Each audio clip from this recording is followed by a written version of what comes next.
김지의 돌직구쇼에 오신 여러분 반갑습니다. 김지입니다. 전 오늘도 저희 돌직구쇼 오픈 스튜디오 앞에 나왔습니다. 이재명 대표의 측근으로 알려져 있는 이화영 전 경기도 평화부지사 킨텍스 사장이 구속됐습니다.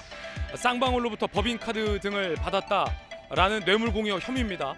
법원이 구속영장을 발부한 사유는 간단했습니다. 범죄 혐의 소명이 되고 증거인멸의 우려가 있다는 겁니다. 잠시 후에 상세한 이야기 전해드리겠습니다. 전 비가 오나 눈이 오나 매일 아침 이곳에서 여러분을 기다리겠습니다.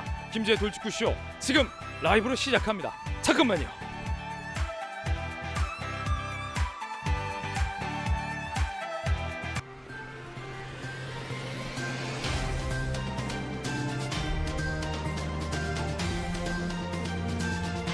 신문 읽어주는 남자입니다. 민주당의 보좌진이 문재인 대통령의 발언을 엠바고 해제 전에 먼저 커뮤니티 등에 뿌렸다라는 보도들이 오늘 많이 나오고 있습니다.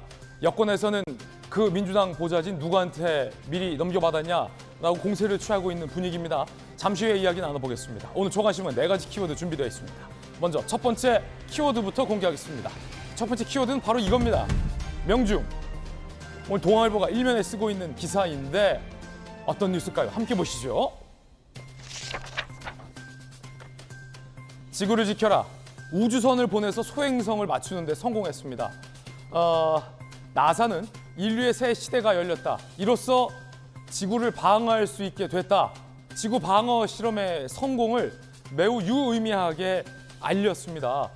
영화 딥 임팩트와 같은 일이 현실에서 이루어진 겁니다. 만약에 큰 소행성이 지구를 향해 달려온다면 이제 인류는 우주선을 보내서 그 소행성을 무찌를 수 있게 됐습니다.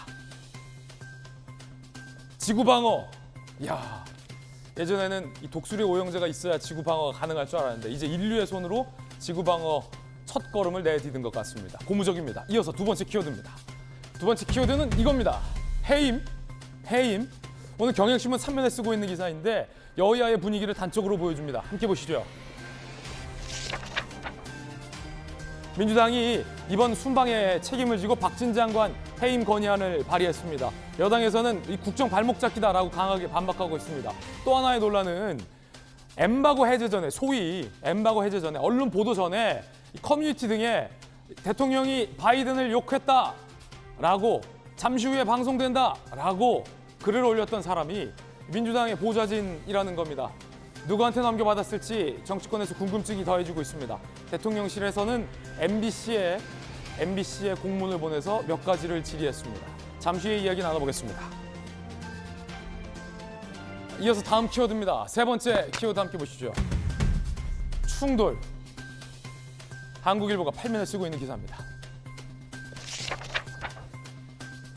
검수완박은 선 넘었다. 이걸 이제 막을 사람은 헌재밖에 없다. 한동훈 법무부 장관의 발언이었습니다. 수사권은 행정권의 일부다라고 국회를 대리해서 민주당을 대리한 대리인들은 이렇게 항변을 했습니다.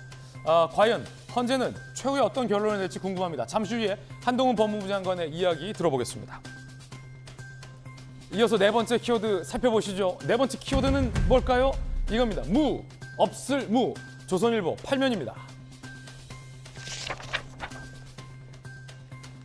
대전 아울렛 지하 주차장 참사, 연기를 빼는 재현 시설이 없었다. 그래서 이 같은 참사로 이어졌다는 겁니다. 화재가 나면 어떡할지에 대해서 전혀 대비가 안 돼 있었던 겁니다. 너무나 안타깝습니다. 다시 한번 고인들의 명복을 빌겠습니다. 지금까지 신문 읽어주는 남자였습니다.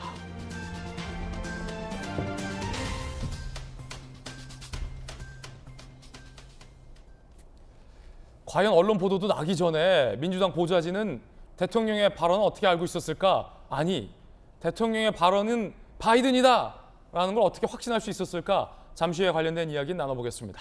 자, 오늘 함께 하신 분들 소개해드리겠습니다. 민주당의 대표 청년 정치인입니다. 원내 부대표도 맡고 있는 전용기 의원, 돌직구쇼 좌장, 서울시 정부 부시장을 역임한 김영주 의원 나오셨습니다.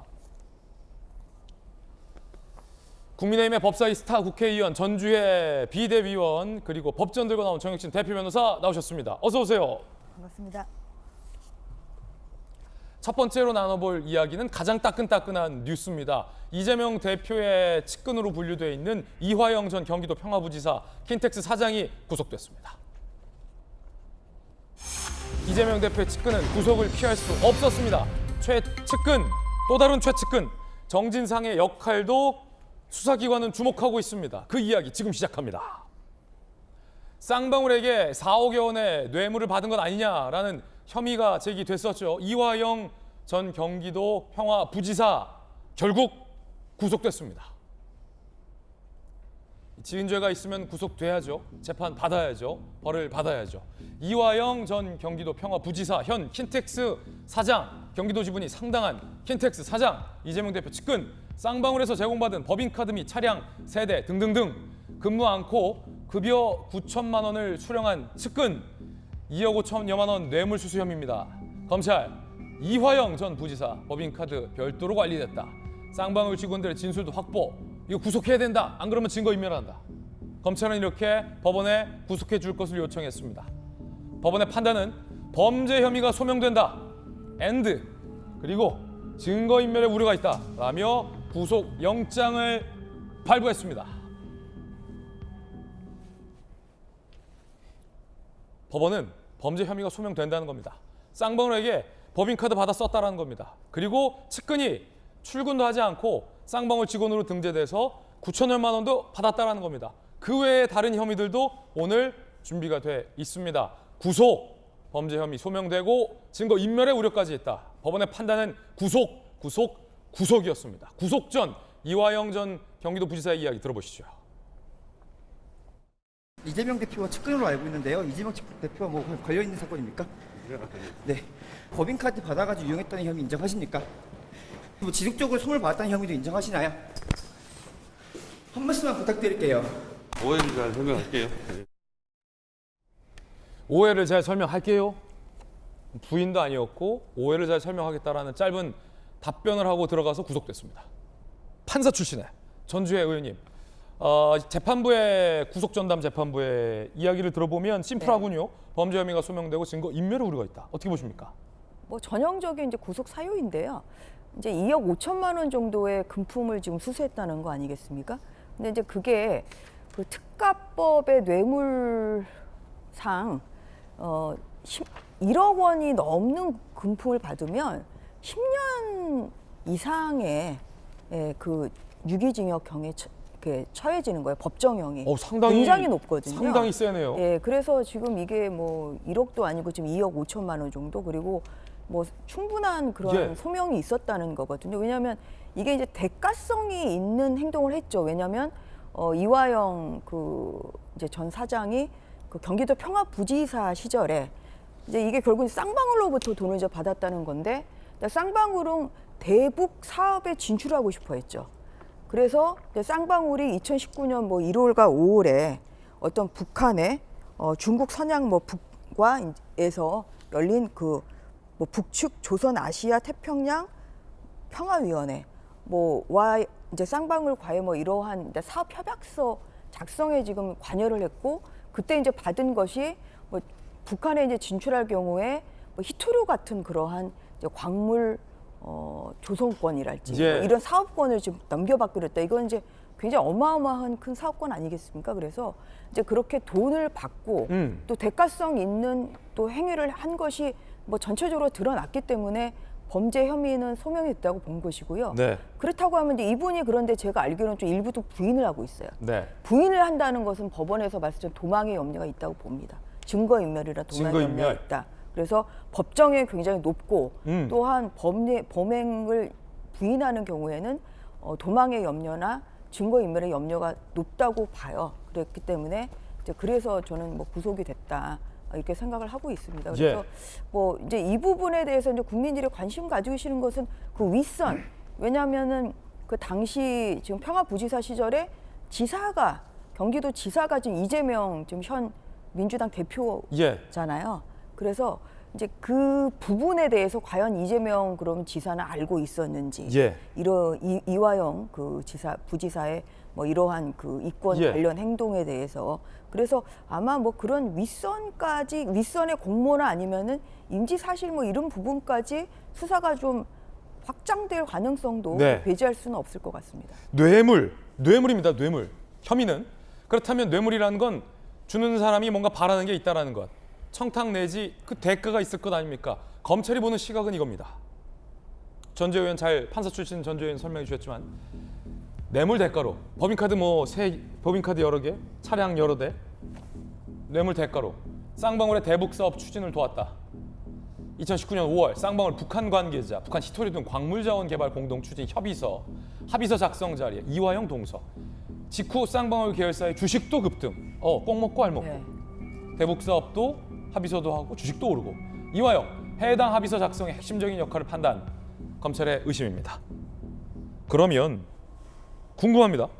과연 경기도 평화부지사선에서 북한의 광물 개발 사업이라는 엄청난 프로젝트 남북 합작이 될 텐데 이거를 쌍방울과 협의해주는 전권을 경기도의 평화부지사가 정권을 갖고 있을까?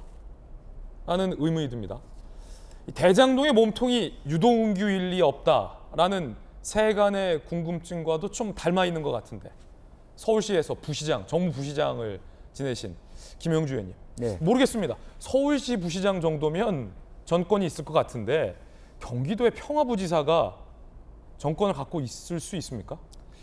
서울시 부시장도 없고 경기도 부지사도 없죠. 그런 정권을 갖고 있을 수는 없는데 이제 역사성을 본다라면 뭐 오히려 이재명 당시 도지사보다는 그 전에 이제 이해찬 대표님이라든지 총리님 같은 분이 계속 동북아 관련해서 남북 관계 일을 일관성 있게 해왔기 때문에 네네. 그런 신뢰를 가지고 아무리 뭐 우리 남한 사회에서 정권을 갖고 있다 한들 북한이 상대 안 해주면 아무 의미가 없는 거 아니겠습니까?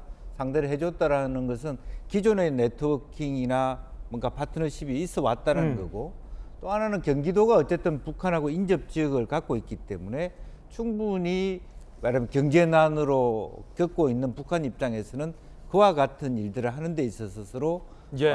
민인할 수 있는 여건이 되었기 때문에 또 그런 부분에 있어 다만 이제 이재명 도지사가 왜 하필 평화부지사라는 이름으로 부지사를 만들었느냐 하는 것은 그런 하나의 어떤 대북 관련된 예. 사업의 컨트롤 타워로서의 자기 어떤 정책적인 중요동을 줬다는 의미에서도 네. 이재명 대표도 자유롭지는 못하겠다. 네. 그렇게 볼 수 있겠죠. 이 혐의에서 이재명 대표의 이름은 아직 안 나오지만 더 적나라하게 말하면 쌍방울이 이화영 부지사에게만 뇌물을 줬겠냐. 변호사비 대납 의혹과 관련해서 검찰이 수사하고 있잖아요. 그렇죠? 김영주 의원님. 예. 그러면 쌍방울 입장에서 평화부지사에게도 이렇게 공을 들였는데 변호사비 대납 의혹과 관련해서 검찰은 증거로서 얘기를 해야겠군요. 결과적으로 지금 이제 검찰이 보는 만약 각도라면 이런 걸 겁니다. 실제로 대북 사업에 진정성이 있었냐 아니면 소위 남북 간의 어떤 MOU를 함으로써 주식을 올리는 부분 또 하나는 이제 정치인으로서의 경기도지사가 대통령 될 가능성이 있기 때문에 뭐 말하자면 거기에 대한 투자가 필요하다라고 하는 그런 부분들을 의혹을 갖고 전환사채라는 형태로의 어떤 말하자면 이재명 지사한테의 접근 말하자면 변호사비 대납이라고 하는 부분에 대한 기여 이런 것들을 검찰은 보고 있지 않겠나 그렇게 생각이 듭니다. 그러나 여전히 우리가 눈여겨봐야 될 것은 확실하게 지금 단언할 수 있는 것은 아무것도 없다라고 하는 점도 짚어봐야 될 대목입니다. 그렇습니다. 현 상태로서는 단언할 수 있는 건 없다라는 말씀 들었습니다. 2018년 10월 이화영 전 부지사의 발언 들어보시죠. 경기도에 북측의 옥류관을 유치하기 위한 남북 관련 관계자들의 협의를 진행하기로 하였습니다. 이산가족 상봉할 수 있는 공간도 좀 두는 게 어떤가 그런 것들을 이제 하나하나 좀 진행해 나가야 되고 경기도는 이번 국제 포럼을 통해 남북 평화 협력과 DMZ의 평화적 활용에 관한 실행 가능한 어젠다를 도출하고 경기도가 추진한 다양한 사업에 반영하는 등 만반의 준비를 하고 있습니다. 경기도의 어른거리는 쌍방울의 그림자 몇 가지가 나왔습니다. 이재명 지사는 과연 어디까지 알고 있었을까도 궁금합니다. 도지사의 승인 없이 부지사가 저런 사업을 독단적으로 벌일 리는 만무할 테니까 말이죠. 하지만 이재명 대표 측의 입장은 아직은 없습니다. 이뿐만이 아닙니다. 이화영 전 부지사의 아들도 쌍방울에 취업한 거 아니냐라는 보도도 나왔는데 함께 보시죠. 2020년 말 쌍방울 계열사 엔터테인먼트 정직원으로 입사했다. 1년 재직하며 월급을 수령했다. 석 달간 회사 출입 기록은 14차례. 위장 취업 의심. 이화영과 쌍방울간 특혜 채용과 뇌물 혐의 사이의 연관성을 수사하고 있다라는 보도도 나왔습니다. 정혁진 변호사님, 네. 야, 이거 냄새 나는데요. 왜냐하면 출근 기록이 14번 뿐이라는 거잖아요. 출근 기록이. 그러면 위장 취업 아니냐. 그렇게 의심이 될 여지가 사실은 있죠. 왜냐하면 그 아들뿐만 아니라 지금 이화영 지사가 문제가 되고 있는 건 대표적인 것은 법인카드지만 차량도 제공받았다. 네네. 심지어 측근한테 그 월급이 갔는데 그 월급이 다시 백으로 해가지고 이화영 전 부지사한테 간 것이 아니냐. 소위 페이백. 네네. 그런 것들이 지금 뇌물죄의 하나의 그 요소로 작용하고 있단 말이죠. 그렇게까지 한 사람이고 그렇게까지 해준 쌍방울인데 만약에 이화영 그 사장이 그 쌍방울에다가 우리 애 좀 잘 좀 봐달라 그러면은 왜냐하면 요즘은 가장 큰 뭐라 그럴까 뇌물이라고 할까 가장 큰 배려가 취직시켜주는 거거든요. 예. 좋은 회사일수록 그 다음에 이제 취직이 된다라고 하는 것은 단순히 월급만 받는다는 걸 떠나가지고 경력에 커리어 관리에도 아주 큰 도움이 되기 때문에 그 다음에 쌍방울이 아주 대기업은 아니지만 그래도 뭐 아무런 그 이름이 없는 그런 기업도 아니니까 여기에다가 이화영 부지사가 청탁을 하고 거기에 따라서 이제 쌍방울 그 관련해서 쌍방울에서 이것을 그 해줄 수 있을 개연성도 상당히 있지 않을까 하는 생각이 들고 만약에 그게 사실이 된다라고 하면 추가로 뇌물죄가 된다든지 추가로 다른 여죄가 예. 더 덧붙여질 수도 있지 않을까 하는 생각이 듭니다. 예, 쌍방울과 이화영 과연 독자적인 유착 관계에 그칠 것인가라는 궁금증에 대해서도 검찰은 들여다보고 있는 것 같습니다. 윗선이라는 표현을 앞서 전주혜 의원께서 해주셨는데 그 부분이겠죠. 뇌물 대가성 및 여죄 여부 집중 추궁. 쌍방울과의 유착 관계. 당시 도지사였던 이재명 당시 도지사는 어디까지 알았느냐. 네. 인지 여부. 쌍방울 변호사비 대납 의혹 관련 최종 수사 단계에서 이재명 대표 소환할 수도 있다라는 전망도 나옵니다.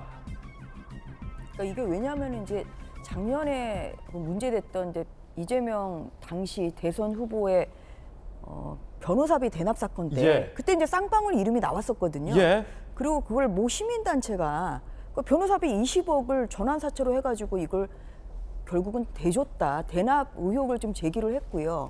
그런데 그 당시 어떤 일이 있었냐면 이제 그게 결국은 그 굉장히 또 친정권 검사인 신성식 수원지검장이 있는 또 수원으로 이 사건을 보낸 거예요. 이 고발 사건을. 그래서 이제 뭉갰고 그러면서 올해 제대로 수사가 될 것 같으니까 갑자기 검찰 수사관까지 매수를 해가지고 수사 그 정보, 압수수색 정보 다 노출해가지고 결국은 도피를 했거든요. 그리고 다 또 수사 자료를 좀 관련 자료를 다 지금 뭐 폐기를 하고 지금 기가 이런 막힌 타이밍이다. 거라 사실 이거를 보는 시청자들은 당연히 변호사비 대납에서 나온 그 쌍방울이 툭 튀어나왔거든요. 그런데 지금 그 이재명 지사의 지사 시절 당시에 이화영 부지사가 또 이렇게 쌍방울로부터 2억 5천만 원의 예. 금품을 수수했다. 그리고 아까 이제 나온 것처럼 그 이화영 부지사가 그 무슨 대북 관련한 어떠한 그런 뭐 사업을 하겠다 아니면은 어떠한 뭐 이러한 협약을 하겠다 사실 이런 걸 아까 발표를 하는 이제 그 장면이 나왔는데 이거 부지사 혼자 못합니다. 이거는 당연히 도지사의 결재를 받아서 하는 것이죠. 그렇기 때문에 쌍방울과의 유착 관계는 굉장히 요심스러운 부분이 많아요.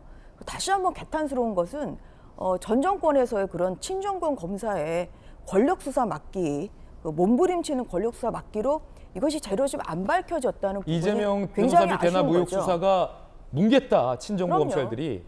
전형적인 수사 뭉개기의 전형적인 그 사례로 이 부분을 좀 검찰은 정말 반성을 예. 좀 해야 된다 저는 그렇게 생각하고 남은 뭐 거라도 좀 빨리 좀 그 수사 자료나 예. 뭐 여러 가지를 좀 통해서 진실을 밝힐 필요가 있고 김성태 전 회장이 지금 동남아시아에서 호화 도피 생활을 좀 하고 있지 않습니까?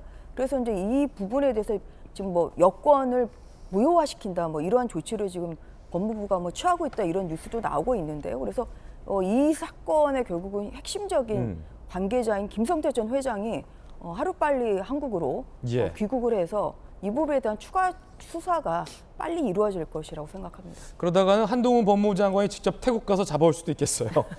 아니 어쨌든 이재명 대표는 지금까지 쌍방울과 관련해서 내복 한 장 사 입은 것밖에 없다. 2년은 이라고 얘기했지만 본인의 측근이 쌍방울에서 내복이 아니라 뇌물을 받아서 구속이 됐어요.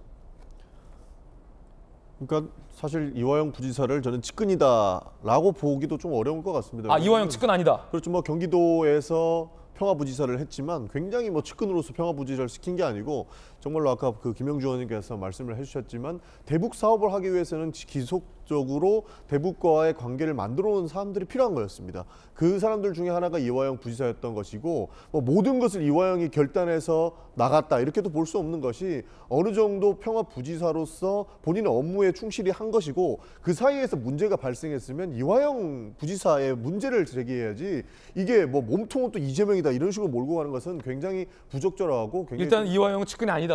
그러면은 정말 이재명 대표와의 연관성은 없어지는 거예요. 사실상 이게 어떻게 갑자기 이재명 대표랑 연결이 되는지 저는 굉장히 궁금할 지경입니다. 사업을 이어가는 데 있어서 그 사업을 만들어내고 최종 결정 과정에서야 당연히 이재명 도지사의 결재가 필요하겠죠. 근데 그 만들어 나가고 원래 해왔던 사업들을 영위해 나가는 그 과정 속에서 이재명 대표까지 끌어들여가지고 이재명이 시켰다라고 이야기를 하고 싶은 것 같은데 그건 굉장히 과도한 망상이다 저는 이렇게 생각을 하고 있고요. 이재명 지사의 뭐 쌍방울과의 변호사비 대남 이야기를 계속 하시는데 제가 아는 이재명 지사는 주말에도 본인이 소장 작성하세요. 본인이 변호사세요. 본인의 일을 본인이 제일 많이 쓰고 변호사들한테 자문을 구했던 것은 본인이 받은 월급으로 지원을 했다라는 거예요. 지급을 했다라는 거예요. 근데 쌍방울한테 받은 것 아니냐라고 계속적으로 끌고 가고 쌍방울이 마치 거대한 유착인 것처럼 이야기하는데 그것은 굉장히 부적절하다. 우리가 다시 한번 생각해보면 이재명 지금 현 대표가 본인이 변호사인 것도 좀 감안을 해서 볼 필요가 있다 이렇게 생각하고 싶고요. 저는 참 이거 보면서 맞는 생각을 가지게 되는데 이화영 부지사와 쌍방울 관계 유착을 설명을 하려면 구속된 것 그리고 법정에서 판결 나온 것 가지고 이야기를 해야지 뭐 여러 가지 의혹들을 붙여가지고 뭐 지인들 측근을 쌍방울이 이렇게 채용을 해가지고 몇 천만 원을 페이백 해가지고 이화영한테 돌려주고 아들을 채용해가지고 출근도 안 시켰는데 돈을 지원하고 왜 그 짓을 합니까? 차라리 이화영이 다 받았다라고 하면 인정을 하겠습니다. 그리고 이해를 하고 진짜 문제가 있는지 파보자. 그리고 문제가 생기면 처벌을 해야 된다라고 강하게 주장할 수 있겠습니다만 이렇게 말도 안 되는 다양한 사건들을 붙여가면서 거대한 유착처럼 설명하는 것을 저는 받아들이기가 참 어려운 심정이다. 차라리 법원에서 정확하게 판단한 것, 증거를 가지고 문제가 있으면 처벌을 하자라고 저는 말씀드리고 싶습니다. 증거가 있고 문제가 있으면 처벌을 하자. 네. 흥미로운 발언. 이화영 부지사는 이재명 대표의 측근이 아니다라는 발언도 들어봤습니다. 자, 그런가 하면 이재명 대표의 허위 발언 의혹과 관련해서 다음 달 18일에 벌써 첫 재판이 열린다고 합니다. 고 김문기를 몰랐다. 대선 후보 시절에 여러 번 이재명 대표는 부인을 했습니다. 압수물과 관계자 진술 통해 이재명, 김문기 교류 정황을 검찰은 이미 포착을 했다. 백현동 부지 용도 변경은 박근혜 정부 국토부의 협박 때문이다라는 이재명 대표의 여러 차례 발언도 국토부의 요청 또는 강요는 없었다라고 검찰은 판단하고 있습니다. 허위사실 공표 혐의로 기소됐죠. 다음 달 18일에 첫 재판이 열립니다. 자, 이재명 대표의 문제의 발언 들어보시죠. 실제로 하위 직원이라서 기억이 안 나고요. 뭐 그 사람들은 저를 다 기억하겠죠, 당연히. 저는 그 기억에 남아 있지 않은 사람이었는데, 근데 이 사람이 어디 여행을 가는데 같이 갔더라. 출장을 가는데 하위직 실무자인데 같이 갔으면 그 사람이 얼굴이야 제가 봤겠지만 그 사람이 이 사람인지를 여러분은 어떻게 압니까? 백현동 개발사업의 지사님께서 성남시장 시절에 특혜를 줬다고 생각하시는 걸 전혀 사실이 아닙니다. 그거는 국토부가 요청해서 한 일이고 저희가 응할 수밖에 없는 그런 상황입니다. 만약에 안 해주면 직무유기 뭐 이런 걸 문제 삼겠다고 협박을 해서. 자, 과연 재판 어떻게 진행되는지 좀 지켜봐야 될 것 같습니다. 그런가 하면 이재명 대표의 진짜 측근이죠. 정진상 씨와 관련된 의혹도 나왔는데 정진상 씨가 성남 FC 돈으로 출장을 갔다라는 의혹이 제기됐습니다. 정진상 성남시 정책비서관 재직 시절 일본, 태국 등 성남FC 해외 출장 4차례 동행했다. 당시 성남FC 관련 직함이 없었던 상황 불구 운영에 관여한 거 아니냐라는 의혹은 일찍이 제기돼 왔죠. 성남FC로부터 비용 약 300여만 원의 지원을 받았다. 공무원 국외협의 규정 위반이다라는 지적도 가능해질 것 같습니다. 이재명 대표의 진짜 최측근이고 현재 대표실 정무조정실장이기도 합니다. 인사혁신처 산하기관의 경비로 가는 경우 위원회 심의받도록 하고 있다. 보통 법 적용 예외 사유로 인정받기는 어렵다라는 판단도 현재 나와 있습니다. 정혁진 변호사님, 네네. 쉽게 말해서 세간의 의혹은 성남FC가 사실상 이재명 대표 거 아니냐라는 거. 그래서 성남FC에게 후원된 것도 두산이 제3자 뇌물 공여 아니냐, 용도 변경해주고, 이제 그와 관련된 이야기 중에 하나가 본인의 최측근 정진상 실장이 직함도 없는데 성남FC를 다 결제받았다라는 증언도 나왔고, 성남FC 돈으로 해외 출장까지 갔다. 인사혁신처에서는 그러면 안 된다. 어떻게 보십니까? 일단 성남FC 대표가 있는데요. 대표 위에 구단주가 있어요. 구단주는 누구냐? 성남시장이에요. 그런데 이제 지금 얼마 전에 그 대표가 변호사이신데 그분이 이제 검찰 조사 받았단 말이에요. 그런데 그 곽 대표한테 가가지고 그 이재명 뭐라고 진술을 했느냐? 검찰에 가가지고 그 이재명 구단주가 성남FC 관련된 일은 모든 일은 정진상 그 비서관하고 정책실장하고 같이 상의를 갖다가 해라 이렇게 이야기를 했다는 거죠. 예.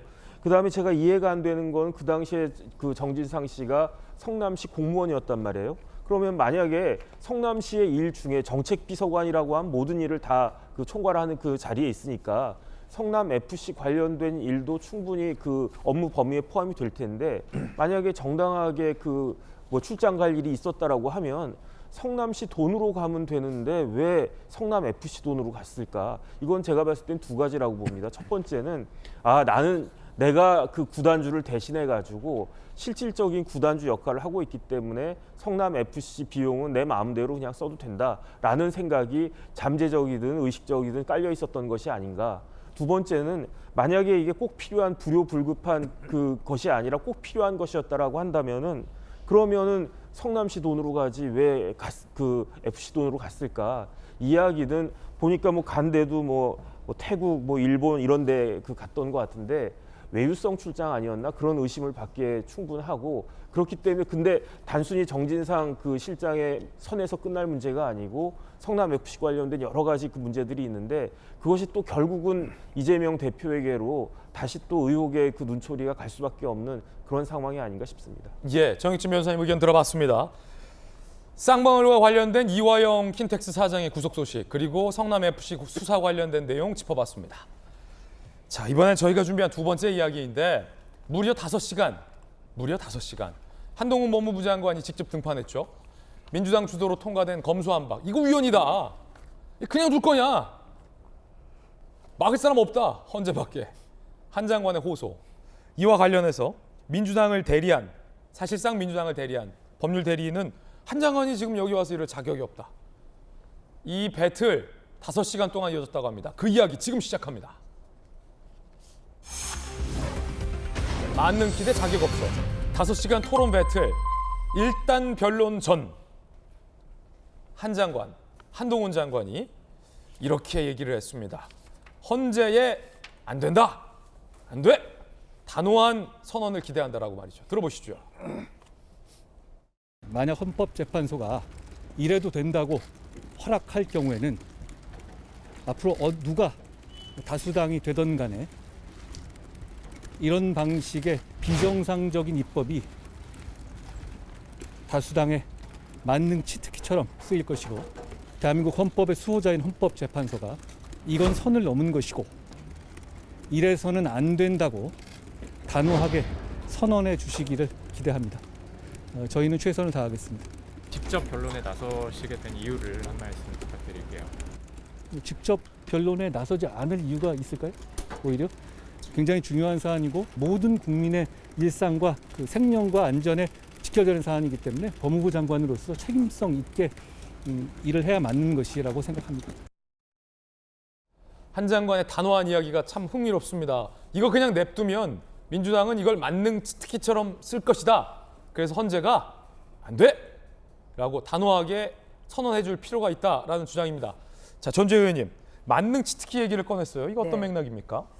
저도 지난 7월 12일에 이제 권한쟁의 심판 또 국민의힘 측에서 제기했기 때문에 이제 지난 7월에 나가서 직접 공개 변론을 했습니다만 이제 뭐냐면 이거죠. 이게 이 검수완박 법안을 윤석열 대통령 취임 전에 반드시 민주당은 그 공포를 했어야 되는 상황인 거죠. 그렇죠.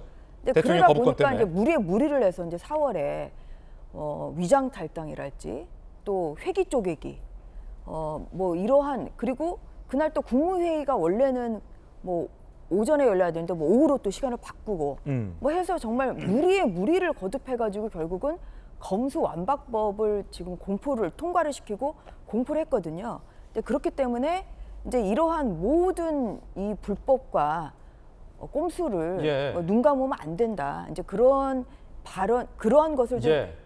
종합적으로 좀 그 핵심적으로 이제 요약해 놓은 것이 맞는 치트키다. 이제 이러한 생각이 좀 들고요. 다음에 또 그럴 거다. 네.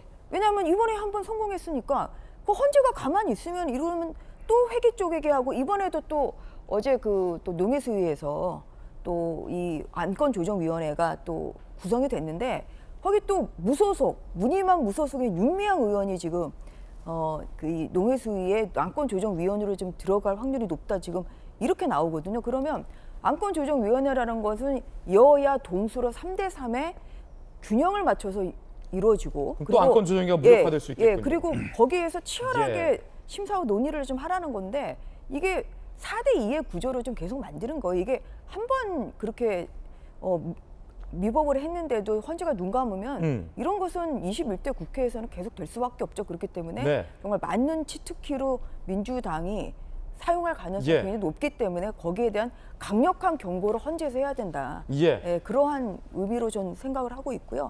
저희 생각도 마찬가지입니다. 헌재 존재 이유는 이러한 위헌적인 행동을 할 때 제지를 하는 것이 이게 헌재의 존재 이유입니다. 그런데 지금 9월 10일부터 이 법이 시행이 됐거든요. 결국은. 근데 아직까지 아무런 조치를 안 하고 있어요. 그래서 이것은 스스로 헌재의 존립 기반을 무너뜨리는 것이고 정확히 엄정한 네. 법의 잣대를 들이대는 이러한 결정을 해줘야 된다. 이렇게 이 자리를 빌어서 다시 한번 헌재에 촉구하고 싶습니다. 예, 자, 한 장관의 이야기 들어봤습니다. 자, 그렇다면 이번엔 국회 법률 대리인, 사실상 민주당 측의 법률 대리인 역할이 된 셈인데 한동훈은 자격 없다라는 겁니다. 들어보시죠. 법무부 장관은 수사권 소추권이 없기 때문에 검사의 수사권을 축소하는 법안에 대해서 권한쟁의 심판을 청구할 자격이 없습니다.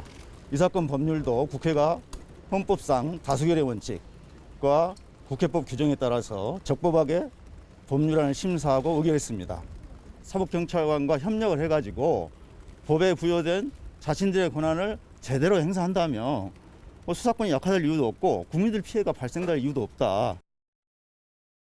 쉽게 말해서 이 국회 대리인단 측의 강한 반, 네가 여기서 왜 나와? 한동훈이 검찰도 아니면서 이런 얘기 같아요. 맞습니까? 핵심적인 것은 이제 쟁론이 되는 것은 검사의 말하자면 소추권, 기소권이 헌법상에 규정된 것인지 법률상 규정된 것인지에 따라 다른 것 같고요. 따라서 한동훈 장관의 경우에는 이거는 헌법적인 부분이기 때문에 국가가 국회가 손댈 수 있는 즉 법적인 개정사항이 아니다라고 하는 부분이고 또 국회를 대변하는 민주당을 대변하는 변호인의 경우에는 결과적으로 이것은 그런 전제에서 본다라면 실제로 그런 소추권과 실제로 기소권이 있는 사람이 이 쟁론에 대한 참가해야 되는데 법무부 장관 자체가 그런 권한이 없기 때문에 이 안에서 해라 마라 할 수 있는 권한도 없다. 그렇군요. 그런 부분이 크게 예. 나눠지고 헌재가 그것을 어떻게 보느냐에 따라서 크게 예. 이렇게 가르마가 타지지 않을까 그렇게 보여집니다. 자, 그럼 이번엔 헌재 안으로 우리가 쑥 들어가 보겠습니다. 헌재 안에서 이 공개 변론이기 때문에 내부 발언들이 공개가 됐습니다. 첫 번째 들어볼 한 장관과 이 국회 대리인단 측의 논리 대결은 이겁니다. 위장 탈당을 문제 삼았습니다. 한동훈 장관이. 예상했죠, 우리가 다. 민영배 의원 지금 복당을 강력히 희망하고 있는 것으로 전해지고 있는데 위장 탈당은 아니다. 내가 언제 복당한다고 했냐라고 호소한 바 있었던 그 문제를 한 장관은 거론했습니다. 들어보시죠. 일부 정치인들을 지키겠다 공개적으로 선언하고 추진한 입법이 정권교체 직전에 마치 청야전술 하듯이 결행된 것입니다. 위장 탈당이라는 대한민국 헌정 역사상 듣도 보도 못한 반헌법적 행위를 통해서 안건 조정 절차를 조롱하고 무력화했습니다. 선을 넘었다. 대한민국에서 이 정도는 안 된다라고 멈출 수 있는 것은 이제 헌법재판소뿐입니다. 정치적 선택과 결정에 대해서는 사법적으로 심사할 수 있는 것이 아니다. 어떤 일반적 지휘권인지 검사의 예를 들면 구체적인 수사, 소추에 대한 지휘권이 아니기 때문에. 자, 지금 한 장관의 주장은 이거예요. 위장 탈당한 거 다 보시지 않았냐. 이거는 반헌법적 행위다. 안건 조정 절차라는 민주주의 절차를 무너뜨린 거다. 이거 막을 수 있는 사람 헌재밖에 없다. 라고 호소한 거고, 국회 대리인은 그건 정치적인 선택이다. 사법이 터치할 일이 아니다. 쉽게 말해서 이거 같습니다. 자, 요 데모 어떻게 보셨습니까, 여러분? 상당히 좀 궁금해지는데, 정익진 변호사님. 네네. 위장 탈당을 또 이제 문제 삼았어요. 그러니까 지금 한동훈 장관이, 그러니까 법무부 장관이 이야기한 건 크게 제가 봤을 때 세 가지입니다. 목적과 절차와 내용이 다 위헌적이다. 목적은 어떤 목적이냐? 힘 있는 사람, 특히 이제 정치인들에 대한 수사를, 범죄 수사를 어렵게 하려고 하는 아주 나쁜 목적이 있다. 그다음 두 번째는 절차인데 이게 지금 이야기가 되고 있는 거죠. 국회법상에 여러 가지 재반 규정들이 있음에도 불구하고 그 규정들을 형해화시켰다, 무력화시켰다. 그러니까 아까 치트키란 말을 갖다 썼는데 이런 식으로 한다라고 하면 다수당 국회가 뭐든지 다 할 수 있는 거 아니냐. 그러면 민주주의의 기본 원칙이 무너지는 것이 아니냐. 이런 내용인 것 같고요. 근데 제가 봤을 때 제일 그 문제가 되는 부분은 내용면인 것 같아요. 왜냐하면 그 야당에서, 그 당시 여당에서 검수완박을 그렇게 주구장창 외쳤지만은 제가 봤을 때 한 글자, 그 등으로 인해 가지고 이게 검수완박이 아니고 무늬만 검수완박이 된 것 같거든요. 예. 그런데 현실적으로 가장 큰 문제는 뭐냐면요.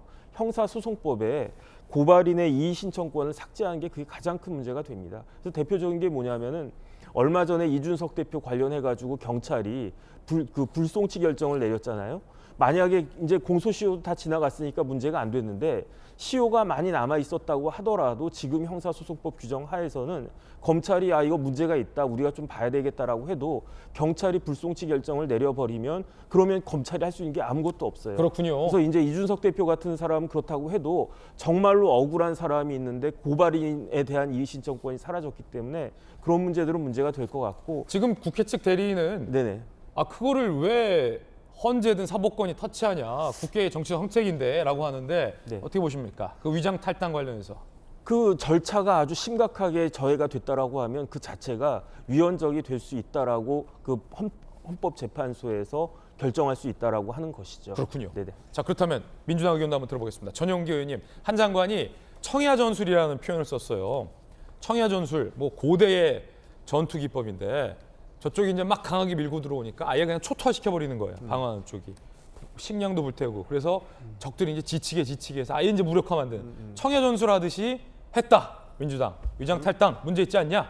그래도 한 장관이 위장 탈당 문제를 이야기하면서 민주당을 계속적으로 이야기하고 있는 부분들이 저는 그냥 꼴보기 싫어서 화내는 걸로 이렇게 보고 있습니다. 왜냐하면 위장 탈당이라는 것은 국회에서 정치인들이 그 정치 행위를 하는 것인데 이것을 위장 탈당이라고 규정하는 것 자체가 한동훈 장관의 월권이라고 생각을 하고요. 꼴 보기 싫은 거다, 이게. 그렇죠. 그냥 싫은 겁니다. 왜냐하면 탈당이라는 것은 정치인들이 무엇인가 문제가 생겼을 때 탈당을 많이 하고 복당도 하거든요. 여기서 보면 국민의힘에서도 뭐 사고 치고 나면 항상 탈당했었어요. 곽상도 전 의원 같은 경우도 탈당했었죠. 뭐 다양한 이름을 거론을 하지는 않겠지만 다양한 분들이 정치적으로 문제가 생겼을 때 그런 정치적인 이유로 탈당하는 것인데 이거 전부 다 위장 탈당으로 볼 것이냐. 국민의힘에서도 위장 탈당을 볼 수 있습니다. 이 문제가 해결되면 바로 복당을 또 하셨어요. 예. 또 하나 추가적으로 말씀드리면 우리 대표적인 정치인들이 계시죠. 권성동 원내대표나 홍준표 지금 대구시장 같은 경우에는 2020년 총선에서 탈당하고 무소속으로 당선돼서 돌아오셨어요. 그리고 원내대표도 하시고 그 당의 대구시장 후보도 되셨어요. 그럼 이 위장 탈당이면 그 사람들 당선이 잘못된 겁니까? 탈당은 이거 그냥 문화다, 국회 문화다. 그러니까 뭐 탈당하고 복당하는 것은 정치인들의 정치 행위인 것이지 이것을 위장 탈당이라 만회하는 것 자체가 사실상 정치권을 그냥 잘못된 사람으로 낙인 찍기 위한 이야기를 네. 하고 있는 것이다. 그래서 위장 탈당이 아니고 민영배 의원은 그런 정치적인 사유로 탈당을 한 것이기 때문에 이것이 뭐 예. 내용상의 그리고 과정상의 중대한 문제다 이렇게 얘기하면서 이 내용이 불법이다라고 하는 것은 좀 잘못된 것이다. 한 가지만 더 말씀을 드리면 국회법을 형해화시켰다라고 이야기하는 것 자체가 법을 위반한 것은 아니다라는 것은 알고 있는 거예요.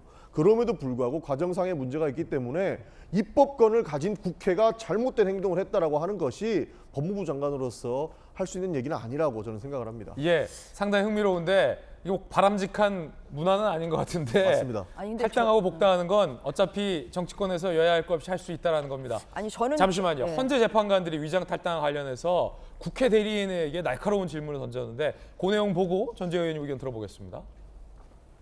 관련된 내용. 이종석 헌재 재판관 탈당 의사 없는데 검수완박 통과시키기 위해 형식적으로 탈당하는 모양새를 취한 거 아니냐? 헌재 재판관이 물었어요. 이거는 민주주의와 법치주의 위배아니냐?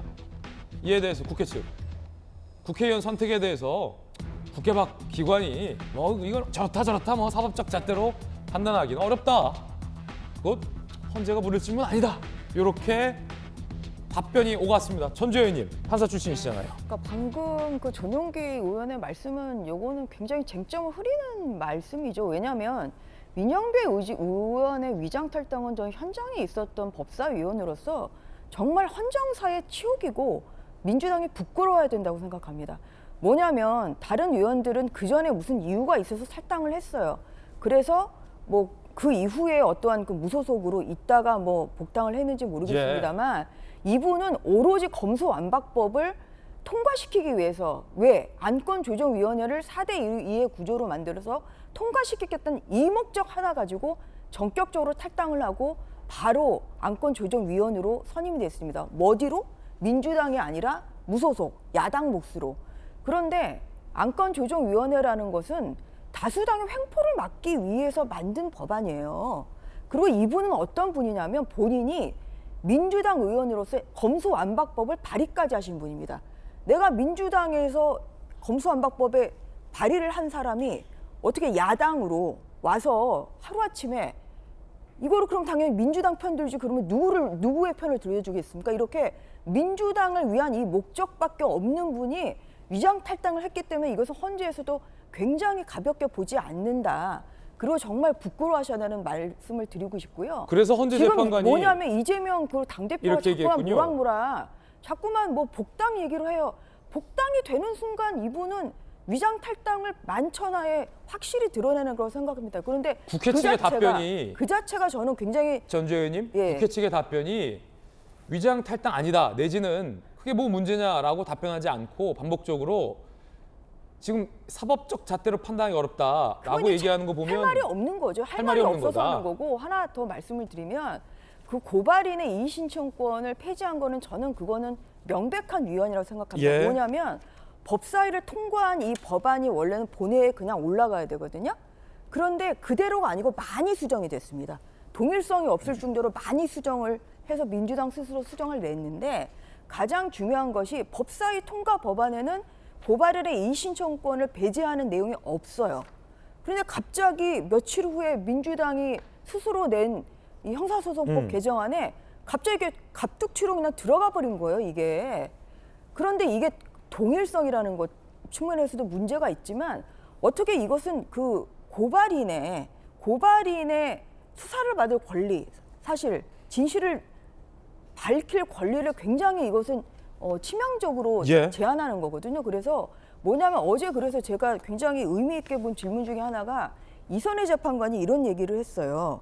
이게 왜냐하면 성범죄, 아동 성범죄란 성범죄에 대한 1차 수사권은 지금 검경 수사권 조정 때문에 이거는 직접 수사를 경찰이 할 수밖에 없습니다. 그런데 피해자가 신분 노출하기 싫기 때문에 제3자, 뭐 예를 들어서 이런 보호기관이랄지 이런 사람들이 고발을 많이 해요. 그런데 이게 지금 이 법이 시행이 좀 되고 있잖아요. 그래서 불송치 결정을 하면 아예 다툴 권리가 같을 방법이 없어져요. 사라진다. 그래서 어제 이선희 재판관이 지금 물어본 것은 그러한 경우에 불송치하면 검사 아동 성범죄에 대해서 어떠한 그 피해자 조치, 보호 조치나 아니면 뭐 친권 상실 이런 절차를 검사가 못 하느냐 이거 굉장히 중요한 거거든요. 성범죄나 특히 아동범죄에 대해서. 이래서 이게 이 법은 이 법사위에서 심사하지도 않은 고발인의 그 이의신청권이 아무런 논의도 없었어요.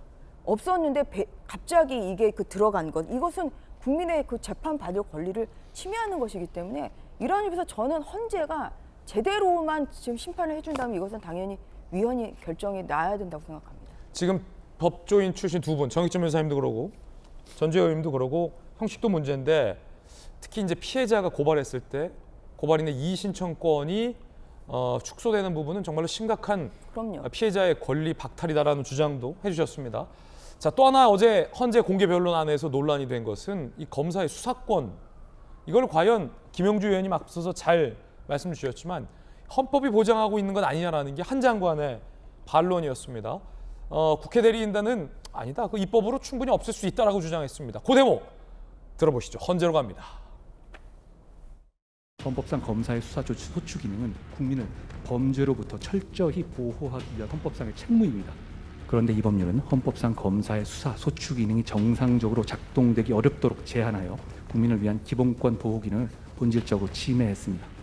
이 법은 황운하 의원이 공공연히 밝혔듯이 검찰 수사의 증발을 목적으로 추진됐습니다. 헌법의 체계적, 종합적인 해석을 통해서라도 검사에게 독자적으로 수사권이 전속한다 이런 규정을 밝혀내기가 어렵다라는 것이 저희 대리인들의 생각입니다. 당시 입법자들은 수사와 기소의 분리나 사법경찰관과 검사의 관계 등을 입법 정책적 차원에서 논의를 했고 헌법적 차원에서 논의한 사실이 없습니다. 상당히 좀 어려운 얘기일 수도 있지만 단순하게 설명하면 또 간단합니다. 한 장관이 이렇게 얘기했어요. 이 법의 취지는 황운하 의원이 직접 말하지 않았느냐. 검사의 수사권 증발을 위해서 만든 거다. 그리고 검사의 수사권은 헌법에서 보장하고 있는 건데 이렇게 불손한 의도와 목적으로 만든 검수완박법 그만둘 것이냐. 이거 같습니다. 김영주 의원님 어떻게 들으셨습니까? 글쎄요. 그러니까 그런 부분에 당시에 그 규정, 소추권 또 기소권 자체를 말하자면 명문화할 때 그것을 어떤 헌법적 가치를 기준으로 한 것인지 지금 정확하게 얘기하면 입법이라고 하는 어떤 입법 정책적인 측면에서 본 것인지 이런 데에 따라서 입장이 나뉜 것 같고 따라서 기본적으로 한동훈 장관은 어쨌든 누구든 이 부분은 손댈 수 없는 영역이다. 검사가 기소하고 소추해야 된다는 것은 명확한 누구도 건들 수 없는 영역이라고 보는 반면에 국회 입장에서는 그렇지 않다. 검사만이 기소하고 소추해야 된다는 것은 아니다. 다른 영역도 가능하다는 측면에서 충분히 입법적인 측면에서 치고 들어갈 만한 여지가 있다라고 하는 것이죠. 뭐 검사가 만능 치트키도 아니고 모든 수사와 소추를 뭐 검사가 해야 된다 이것은 사실 잘못된 것이죠. 그러니까 법률로서 충분히 개정할 수 있는 부분이 있는데도 불구하고 이것은 마치 검사만이 할 수 있는 것처럼 이렇게 호도하는 것은 저는 바람직하지 않다 이렇게 보고 있습니다. 네. 전용기 의원의 의견 들어봤습니다. 두 번째 이었고요. 이번엔 저희가 준비한 세 번째 이야기 시작하겠습니다. 윤석열 대통령의 해외 순방 발언과 관련해서 용산 대통령실이 MBC에게 질의를 했습니다. 뭘 근거로 그렇게 판단했냐? 궁금하긴 합니다. 저희들이 다시 들어봐도 뒤에 대통령의 발언이 바이든으로 확정 지을 만한 상황은 아니었던 것 같은데 MBC는 어떤 걸 근거로 바이든이라 확신했을까? 혹여 바이든이어야만 했던 건 아닐까?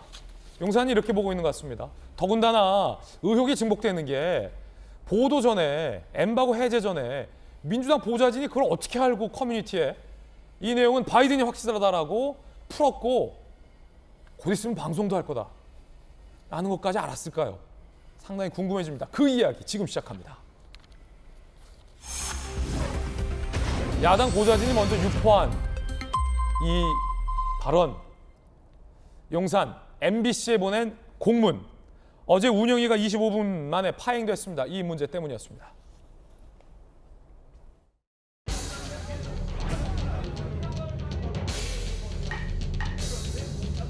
국민께 사과를 하시기는커녕 언론을 탄압하겠다라고 나서고 있습니다. 국민과 언론에 마치 전쟁을 선포한 것처럼 보여집니다. 지금 뭐 대통령 비서실이나 또 여당 쪽에서는 다른 쪽으로 막 몰고 가려고 하시는데 그 당시에 수행했던 외교부 장관이나 대통령실 직원들 관료들은 무엇을 했는지 책임을 묻지 않을 수 없습니다. 언론의 자유 탄압 말하시는데 언론의 자유는요 거짓말할 자유가 아닙니다. 뉴스에 자막을 달아서 하는 거 그거 이상 안 합니까? 반로하는 미국을 왜 넣어요? 그게 창작이지 어떻게 있는 사실을 그대로 전하는 겁니까? 보도유예 된 자료가 어떻게 흘러나갑니까? 팩트 체크가 제대로 이루어지지 않는 상태에서 보도했기 때문에 오보입니다. 어떻게 보도가 되기 전에 정치권에서 그 말이 나옵니까? 객관적 보도라면 그 보도에 대해서 국민이 판단을 해야 되는데 지금 민주당의 이런 행태에 대해서 먼저 입장을 밝혀야 되는 거 아닙니까?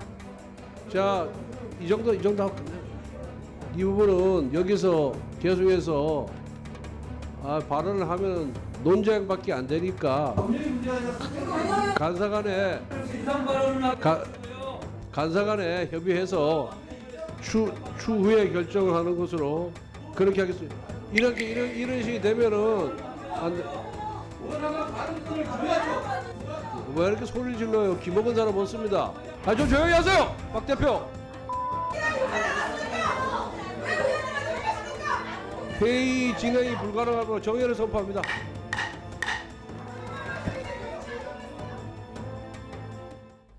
바이든이다. 그리고 미국 국회다라고 단정지어서 보도한 MBC의 첫 보도. 그런데 MBC 보도보다 빨랐던 이 유포자는 민주당의 보좌진이었습니다. MBC보다 빨랐던 유포자 민주당 보좌진이었다. A씨. 지난 22일 오전 9시 윤석열 대형 사고 쳤네요. 곧 보도 나옵니다. 곧 보도 나올 줄 어떻게 알고 있었을까 이분은. 일단 MBC는 내보낸다고 합니다. 이분은 MBC가 내보낼 줄 어떻게 알고 있었을까. 바이든 언급 내용의 전원 형태로 공개. 그리고 나서 엠바고가 해제되고 MBC 바이든 자막을 단 첫 보도가 나갑니다. 민주당 보좌진입니다. 10년 넘게 기자 생활했고 지금은 민주당 의원 보좌진. 8시 50분쯤 처음 찌라시 받고 그 뒤로 5개 더 받았는데 그중에 MBC 기자는 없었다라고 MBC에서 받은 거 아니야라는 의혹을 본인은 부인합니다. 민주당 초선 의원의 보좌진으로 확인됐습니다. 어허, 어떻게 이거를 다 받아서 알고 있었는지 꽤 빠른 시점인데 전주 의원님, 네. 이게 이분이 찌라시를 5개 받았다라고 했지만 찌라시가 도운 시각이 좀 제각각이었는지 모르겠습니다만 찌라시보다도 이분이 훨씬 더 빨리 받은 거 아니냐라는 뭐 의혹 제기도 있고 네. 어떻게 MBC가 곧 방송할 줄을 미리 알고 있었던 건지도 좀 궁금한데 본인은 MBC 기자한테 받은 건 아니다라고 말을 하니 일단 궁금합니다. 모르쇠로 일관을 하시는 것 같아요. 그런데 이제 스스로 본인이 이렇게 유포를 했다 이렇게 좀 밝히지 않았습니까?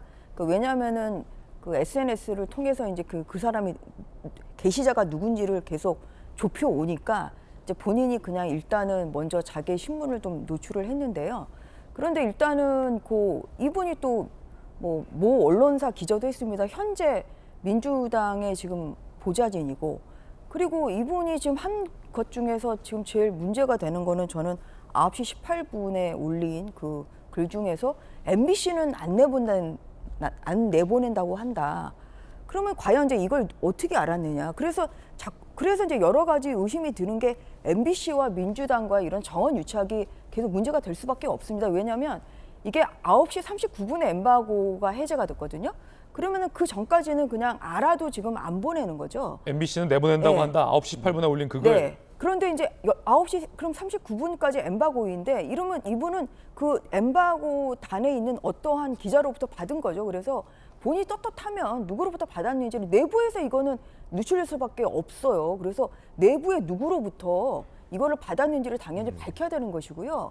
그리고 이게 굉장히 MBC가 이제 그 해명에 나온다는 것도 굉장히 저는 굉장히 의심스러운 대목이다. 그리고 박홍근 대표가 엠바고 풀리기 한 6분 전인 9시 33분에 뭘 보고 이런 찌라시를 봤다는데 찌라시를 본다고 하더라도 이것은 굉장히 준비돼 있지 않으면 이렇게 신속하게 발언하기가 굉장히 어렵거든요. 찌라시를 보고 공식 논평을 내지는 않지 그렇지는 않습니까? 않죠. 예, 그렇기 때문에 뭔가 확실한 것을 봤다. 그리고 이제 MBC에 대해서 저는 굉장히 유감을 표명하는 것은 뭐냐면 그렇게 해가지고 10시 7분에 결국은 MBC가 1번으로 말대로 된 거예요. MBC는 내보낸다고 했습니다. 9시 18분에 썼는데 10시 10분에 결국은 MBC가 일착으로 내보냈죠. 뭔가 착착 들어맞았다. 예, 그런데 굉장히 악의적인 것이 사실은 이러한 그 취재 기자단이 대통령의 외국 순방에 동행하는 것은 공식적인 일정 이런 것을 취재하기 위해서 가는 것입니다.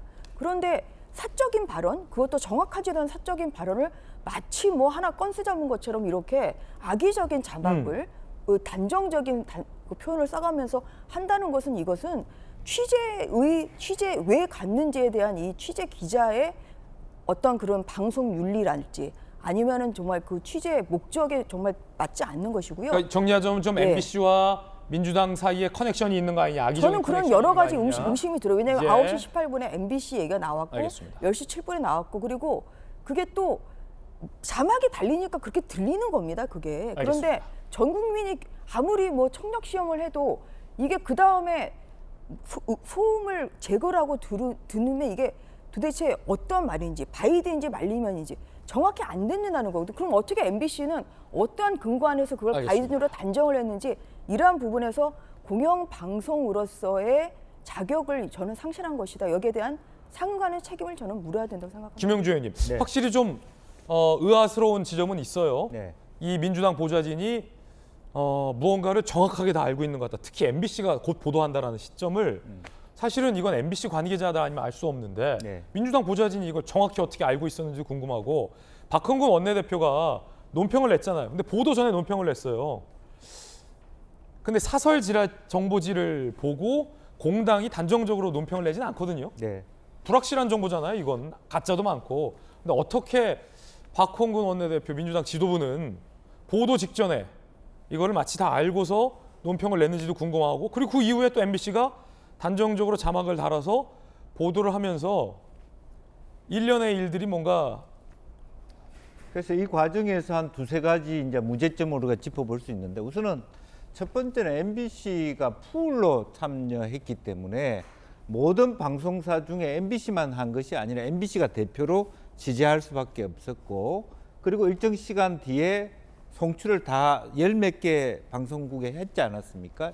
실제로 그렇기 때문에 다만 객관적으로 그런 송출 과정에서 이런 문제가 벌어져 나오니까 기본적으로 풀을 했던 곳이 MBC였기 때문에 가장 명확하게 MBC한테 물어볼 수밖에 없었고 또 MBC라고 하는 곳은 어쨌든 MBC든 KBS든 간에 언론인이라고 하는 것은 언론 자유라고 하는 부분이 있는 겁니다.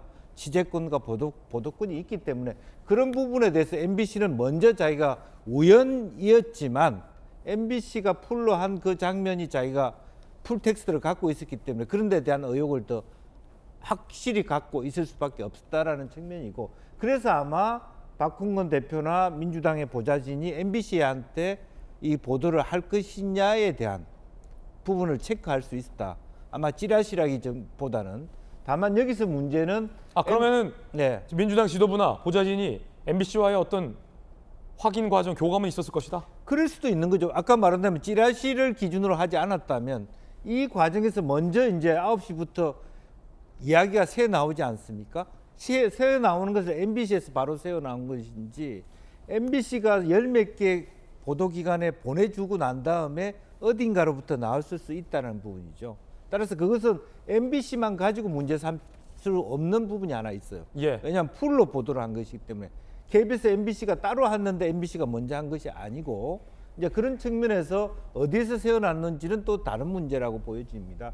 다만 그런 의미에서 이 풀을 누가 했느냐는 MBC가 했기 때문에 명확하게 MBC 입장을 물을 수 있는 근거는 됐다라고 보는 거고 다만 여기서 문제는 MBC가 과연 그 발언을 정확하게 말하자면 음성 판독 전문가한테 물어보지 않고 일방적으로 했다라는 부분이 하나 있고 또 하나는 민주당도 좀 문제가 되는 것은 소위 엠바고가 풀리는 9시 39분 이전에 이 문제를 발언함으로 인해서 사실은 일파만파하는 부분도 있다. 그리고 또 하나는 MBC가 그렇게 보도를 바이든으로 했다 하더라도 다른 언론기관은 각자 독자적으로 보도를 안 한 데도 있고 한 데도 있었지만 조금 더 명쾌하게 그 문제를 전문가에게 물어보고 했어야 되지 않나. 이 정도로 국민들이 헷갈릴 정도의 애매한 그야말로 노이즈가 많이 들어간 그런 것이었다면 뭐 심지어 어떤 경우는 국익을 위해서 안 하는 게 좋겠다라고 판단할 수 있는 거고 어떤 경우는 바이든이란 말 없이 그냥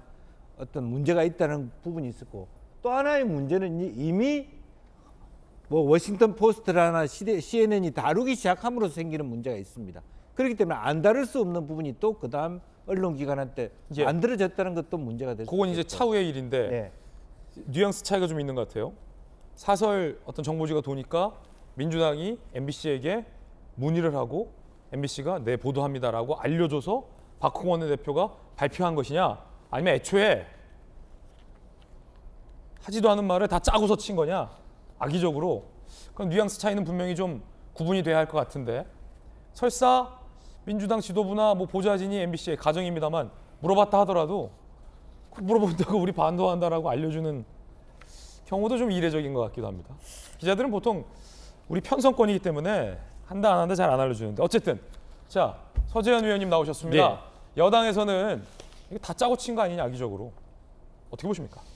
그러니까 이제 짜고 칠 환경이 되진 않죠. 사실 여당 뭐 야당 떠나서 언론이 뭐 누구 편 들진 않지 않습니까? 그렇습니까? 예, 예. 그러니까 언론의 그 입장이 있는 것이고, 특히 이거는 사실 어느 대상이 사실 뭐 누구냐가 상관은 없지만 그래도 대통령이지 않습니까? 그리고 바이든 대통령을 해외에서 만나고 나온 자리에서 이야기하면 누구든지 바이든이라고 생각했을 것이고, 국회 뭐 이렇게 땡땡 이렇게 욕설이 그쪽 미국에서 했는데 뭐 우리 국회의원들의 비속어를 쓰면서 욕할 이유도 없는 것인데, 그 대통령실에서는 어떤 미국 의원이 아니라 우리 대한민국 국회의원들에게 한 욕설이라고 하는 대통령실 해명 자체가, 저는 이 부분을 먼저 키우는 것이 사실 국민의힘이고 대통령 당사자다. 그럼 민주당 보좌관은 어떻게 알았을까요? 그러니까 보좌관은 말씀드렸죠. 이거 별개로 가야 되는 것이 맞다. 그러니까 지금 이게 별개로 이제 여쭤보는 건데 별개로 말씀드리는 것은 어떻게 알았을까요? 그러니까 기자 출신이라고 하시니까 그분의 어떤 그 인적 네트워크도 있지 않습니까? 예. 그래서 이런 부분이 만약에 엠바고를 했는데 엠바고를 어긴 부분이 있으면 그 기자와 어떤 보좌진 책임에 그거 묻는 것은 예. 별개로 가는 것인데, 이것이 마치 박홍구 원내대표가 어떤 정보를 미리 어떤 이렇게 고는 유착의 프레임을 걸고 나서 이 위기를 벗어나려고 하는 예. 것은 국민들이 보기에도 이게 납득이 가지 않는다는 그러면 것이죠. 그 여당이 제기한 의혹, 즉 민주당 지도부도 미리 사전에 MBC와의 교감이 있었던 거 아니냐는 의혹은 사실무근이다. 그렇죠. 사실무근이고 저희들이 뭐 할 이유가 없는 것이죠, 사실은. 예, 그 외교를 가고 계신데 거기에서 우리가 우리 대통령인데 그것을 이렇게 흠집내기 해서 외교 성과를 다 묻자, 이렇게 할 이유가 없는 것이죠. 이유가 없다. 예. 그러면 저희가 박홍구 원내대표는 예. 사설 정보지를 보고 확실에 차서 그렇게 입장을 발표했다는 얘기군요. 사설 정보지일 수도 있고, 아니면 말씀드렸지만 보좌진이 어떤 유포했지만 그 언론사, 저도 그렇지만 영상이 다 이제 SNS 상에 요즘에 실시간으로 이렇게 넘쳐나다 보니까 그 부분을 보고 영상을 보니까 이건 의심의 어떤 그 생각을 하지 않은 것이죠. 엠바고였습니다, 그 영상은. 예. 전주 의원님. 뭐 야당이 그렇게 뭐 대한민국의 외교를 위한다는 생각이 있으면 이런 발언을 안 하겠죠. 근데 깎아내리기를 위한 목적밖에 없다, 저는 민주당이 그런 생각을 하고 있는 것이고요. 뭐 갑자기 이걸 또 덮기 위해서 박진 외교부 장관의 뭐 해임 결의안까지 지금 국회에 제출을 하지 않았습니까? 그러니까 뭐냐면 지금 이제 가장 이제 중요한 것은 결국은 이제 MBC 발언 전에, MBC가 보도하기 전에, 그리고 엠바고 해제 전에 박홍근 원내대표가 이 이야기를 좀 꺼낸 거죠. 구체적인 단어를 언급하진 않았습니다. 그 내용을 충분히 봤을 거라는 그런 생각은 많이 들거든요. 그 발언의 내용을 보면. 그러면 이분이 아까 김영주 이제 의원님도 말씀하시지만 어디 확인 안 하고 찌라시만 보고 왔을 리는 없는 거예요. 그래서 상당한 이런 확인 절차를 거쳐서 이렇게 발언을 한 것이다, 이렇게 강한 의심이 든다. 그리고 어떻게 그냥 또 엎친 데 겹친 격으로 그것을 또 이 SNS에 올린 사람이 또 민주당 보좌진이다. 그럼 이거는 굉장히 그 유착의 냄새가 많이 나는 것이죠. 그리고 뭐냐면 저는 그 이제 국민의힘에서 그 MBC 자막 조작 사건 진상 규명 특위를 어제 이제 발족을 했어요. 근데 뭐냐면 그 MBC에 대해서는 저희는 정말 강한 유감을 표명하지 않을 수 없는 것이, 여기에서 이렇게 그 아무리 들어도 정확치 않은 것을 단정적으로 보도를 해서 선동을 한 거죠. 이래서 이제 10시 17분에 이 보도가 나감으로 인해서 모든 언론이 다 같이 그렇게 썼단 말이에요. 왜냐하면 생각하고 들리면 그렇게 들릴 수도 있는 이러한 상황을 만든 것이 이것이 MBC다. 두 번째는 뭐냐면 여기서 그친 게 아니죠. 백악관에 이메일을 보냈다는 거 아닙니까? 그래서 대통령이 정말 우리나라 대통령의 품격을 깎아내리는 우리나라 외교의 품격을 깎아내리는 내용 그 행동을 스스로 좀 한 거예요. 왜냐하면 이 바이든이 나오는 이게 굉장히 부정확한 내용인데 여기에 대해서 어떻게 생각하냐 이것을 백악관에 지금 논평을 요구했다. 이게 대한민국의 공영방송이 할 정말 그 행동인가 저는 되묻고 싶고요. 이런 면에서 MBC의 행태는 대한민국도 없고 국격도 없고 오로지 윤석열 정부 깎아내리밖에 없다. 이러한 목적이 만천하에 드러났기 때문에 이 부분에 대해서는 정확한 진상 규명을 해야 된다. 그리고 거기에 대한 책임을 강하게 물어야 된다. 저는 그런 말씀을 꼭 드리고 싶습니다. 예, 여야 의견이 굉장히 치열합니다. 주호영 원내대표 얘기 들어보시죠. 받은 걸 소위 찌라시를 자막으로 그대로 입혀서 방송하는 것은 공영방송으로서의 책임을 포기한 행위입니다. 더구나 MBC는 경찰 사칭까지 하며 취재 윤리를 내팽개친 전력도 있고 끊임없이 편파적 방송을 해온 전력이 있습니다. MBC 편파 조작 방송 진상규명 TF를 구성해서 적극 대응해 나갈 방침입니다. 그럼 이에 대한 민주당의 입장은 무엇일까요? 민주당 입장입니다. 오늘 아마 의총의 가장 핵심적인 의제는 국격의 훼손, 또 국익의 훼손, 그리고 국민에 대한 위협, 무슨 말을 했는지도 확인이 안 되는 상태에서 국민들의 귀를 의심하게 하는 그런 제재, 또 이런 얘기들이 나오는 것은 참으로 옳지 않다는 생각이 듭니다. 국민을 더 이상 기만하지 말고 이제라도 국민께 100배 사죄하기 바랍니다. 대국민 사과에 나설 것을 거듭 강력히 촉구합니다. MBC가 미국 측에 이메일도 보낸 게 논란이 되고 있습니다.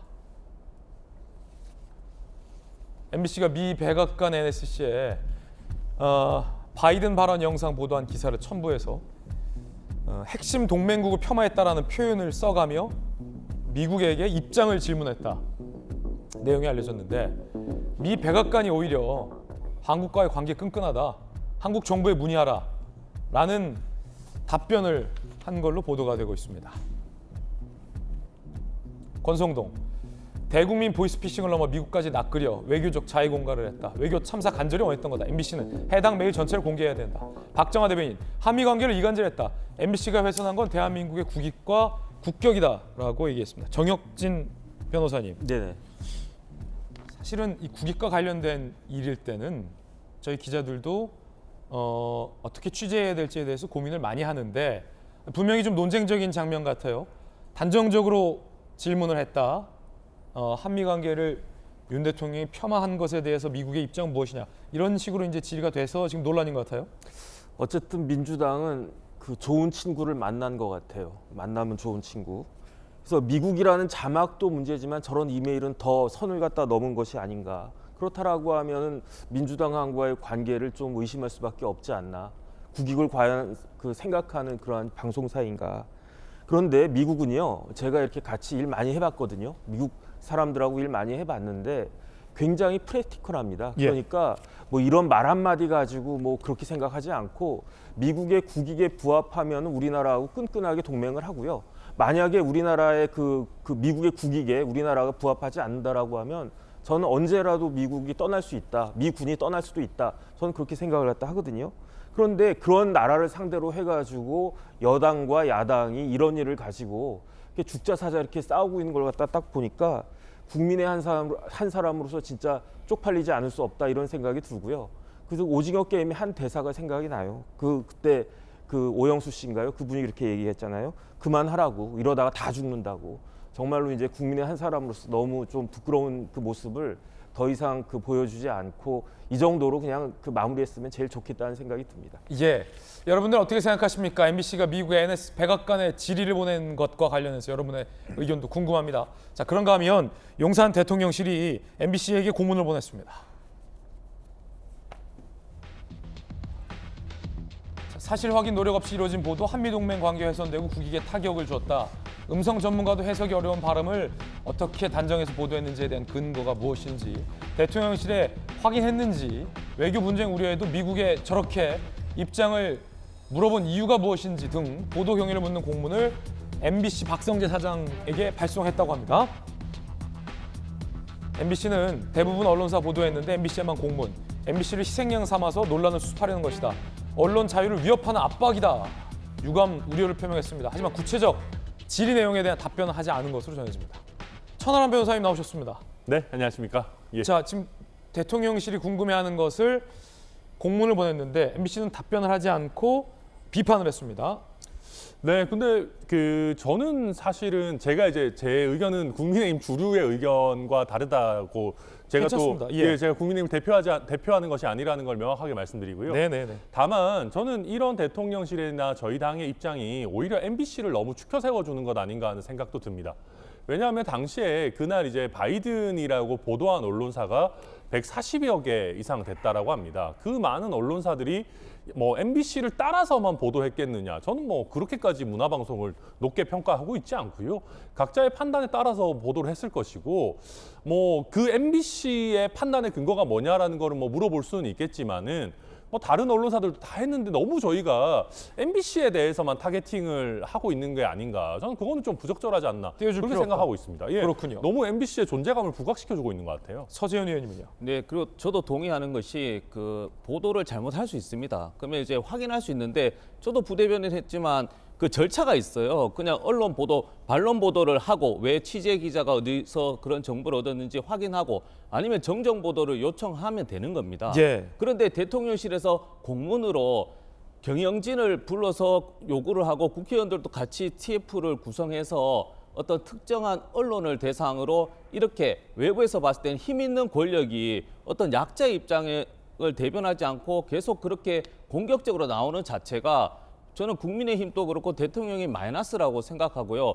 이 부분은 MBC 어떤 특정 언론이 아니고 말씀드렸잖아요. 언론의 환경이적인 부분이 미흡하고 엠바고에 대한 어떤 준수가 안 이루어졌을 때 어떤 보완책 이런 부분을 집중해서 나가야 되는 것이고 더 나아가서는 대통령이 직접 그 말씀을 하신 거잖아요. 앞에 그 어떤 비속어나 그 부분에서 사과하고 인간으로서 죄송합니다, 유감입니다 표현하고 민생으로 빨리 넘어가야지 대통령의 지지율도 올라가고 국민의힘 지지율도 당연히 올라간다고 생각합니다. 자, 민주당에서는 공세에서 그치지 않습니다. 박진 해임 건의안도 당론으로 발의했습니다. 논란입니다.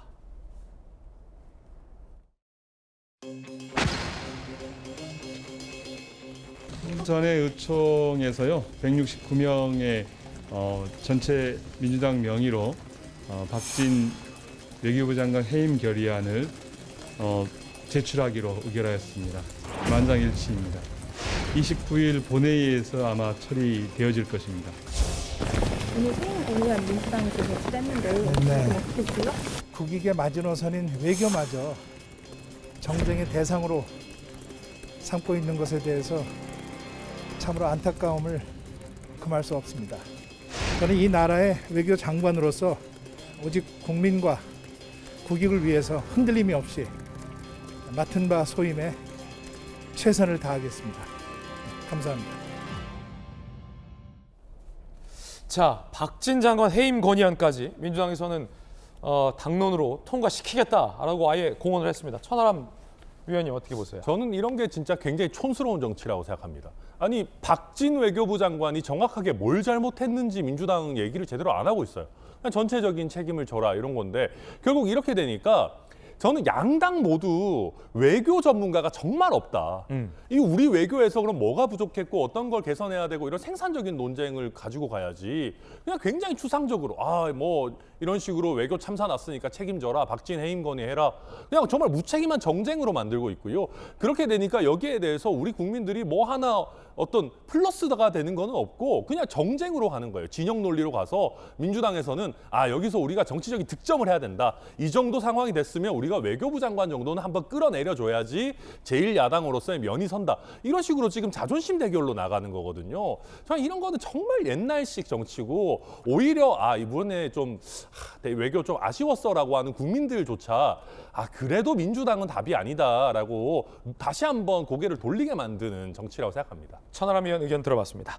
이번엔 저희가 준비한 뜨거운 순서 2가지를 엄선했는데 어떤 뉴스일지 첫 번째 뉴스부터 공개하겠습니다.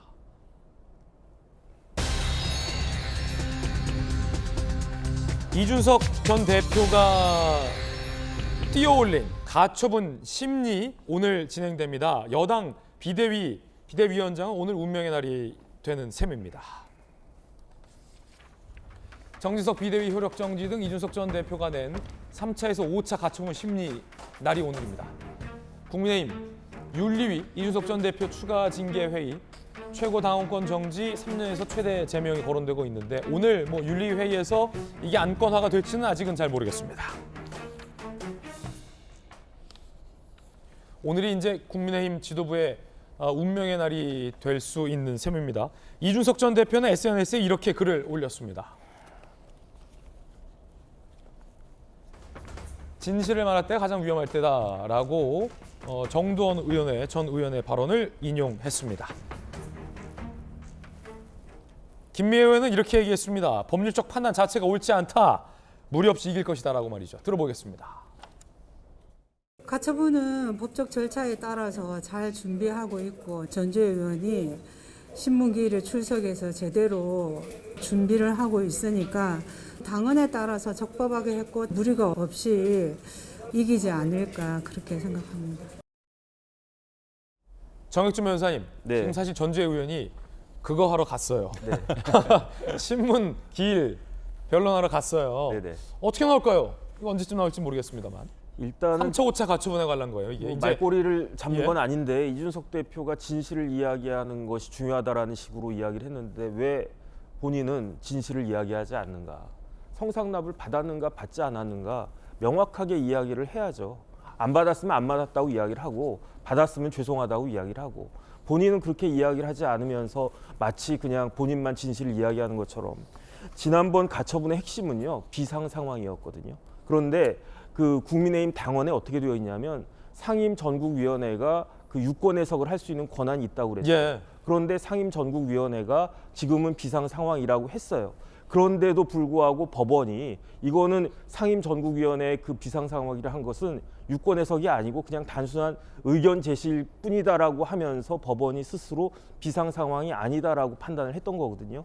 어쨌든 그런 부분들이 좀 이상하다라고 생각을 했는데 이번에 제가 봤을 때 핵심은 뭐냐면은 당헌 개정이에요. 왜냐하면 당헌을 개정해가지고 비상 상황에 관련된 모든 요건들을 다 갖추고 그에 따라서 절차를 다 밟았으니까 그렇기 때문에 만약에 이번에 이제 법원에서 똑같은 이제 황정수 부장판사가 이번에도 정진석 비대위 자체가 문제가 있다라고 하려면 당헌 개정 자체가 잘못됐다라고 이야기를 해야 될 것 같은데 과연 그렇게까지 법원에서 할 수 있을지 물론 이제 당헌 개정하고 그런 거는 제가 봐도 꼼수라고 생각을 하는데 그럼에도 불구하고 가처분이 인용되려면 당헌 개정 자체가 문제다라고 해야 될 텐데 그거는 좀 법원도 부담이 되지 않을까 개인적으로 그렇게 추측을 해봅니다. 천하람 변호사님 어떻게 보세요? 네, 저는 생각이 좀 다릅니다. 일단 첫 번째로 팩트만 좀 먼저 짚고 넘어가면 이준석 대표가 지금까지 제가 기억하는 것만 3-4차례 이상 언론 인터뷰에서 본인 성상납을 받은 사실이 없다라고 명확하게 밝힌 바가 있고요. 그다음에 지금 이제 핵심은 그런 겁니다.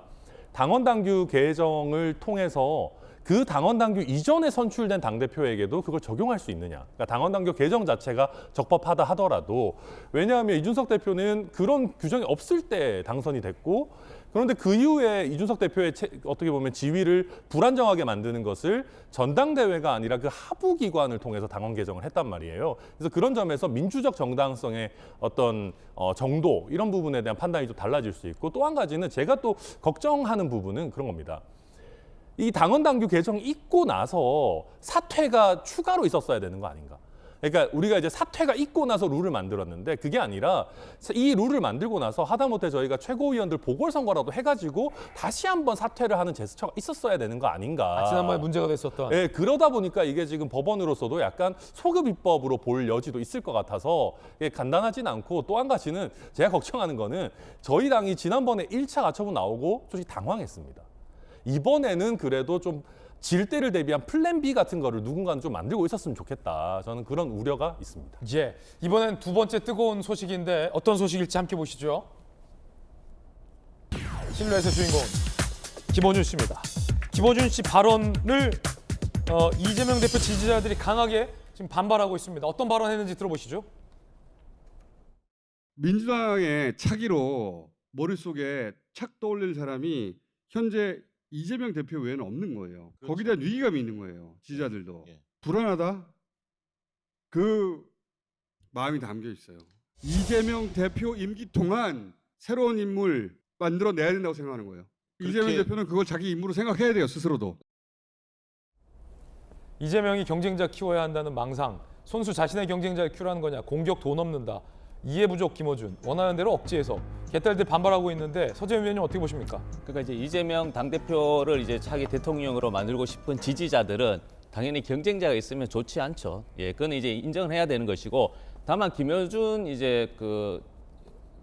김어준 씨가 말씀하신 의도 자체는 이재명 당대표가 불안하니까 이제 교체해서 차기 대표를 한번 바꿔보자는 것이 아니라 어떤 경쟁의 긍정적인 기능, 그리고 당대표는 사실 역할이 무수합니다. 뭐 4개, 5개가 아니고 무수하게 전국 정당화도 해야 되고 본인의 경쟁자를 키우는 것이 아니라 차차기 대표 선수도 키워야 되는 게 의무거든요. 그런 의미에서 어떤 그 언급을 한 것이고, 평상시에도 뭐 늘 그 여당에서 공격하는 것은 왜 김어준 씨가 공적인 사람인데 이재명 당대표를 지지를 하고 계속 선거운동 하냐고 했듯이, 김어준 씨의 언행을 과거에 보시면 이재명 지지를 절대 하시는 분이기 때문에 어떤 안 좋은 의미에서 그렇게 한 건 아니다라는 것이죠. 아, 그러면은 김어준 씨는 이제 대놓고 이재명 대표 지지하는 분은 맞군요. 아, 계속 김영준. 지지하신 것보다 네. 극렬하게 말씀하신 건 맞죠. 오랜만에 이 김어준 씨가 네. 맞는 얘기를 한 거죠. 사실은 뭐 어느 정당이든 예. 아니 재벌 그룹도 마찬가지입니다. 혹은 뭐 옛날에 왕도 한 사람만 보고 책봉을 하지는 않았다라고 한다라면 정말 우리 민주당의 정말 중추적인 원로라든지 실질적인 리더십이 있다면 당 대표나 대선 후보를 제외하고는 새로운 대안 B, 플랜 B를 만들어야 된다는 건 맞는 얘기고요. 사실은 일관적 리더만 믿고 따라가고는 큰일 난다. 다른 말로 하면 사법 리스크도 엄존하고 있는 것이고, 또 실제로 당의 확장성을 위해서라도 사실은 다양한 어떤 견제기구, 당내의 다이나믹스는 필요하다라고 하는 부분은 저는 정당하게 받아들이고, 그리고 개딸들이나 그런 이재명 지지자분들도 건강한 경쟁 관계 환영한다 이렇게 받아들여야지, 이재명 외에 다른 사람은 안 된다 이런 것들은 민주당이라고 하는 민주를 쓸 자격이 없다, 저는 그렇게 생각합니다. 강한 돌직구 발언까지 들어봤습니다. 저희들은 6주 광고 후에 돌아오겠습니다. 잠시 후에 뵙죠. 오늘 저희가 준비한 소식 모두 다 전해드렸습니다. 저희들은 내일 아침 8시 50분에 더욱더 풍성한 소식 들고 인사드리겠습니다. 오늘 하루는 분명 어제보다 나을 겁니다. 좋은 하루 되십시오. 고맙습니다.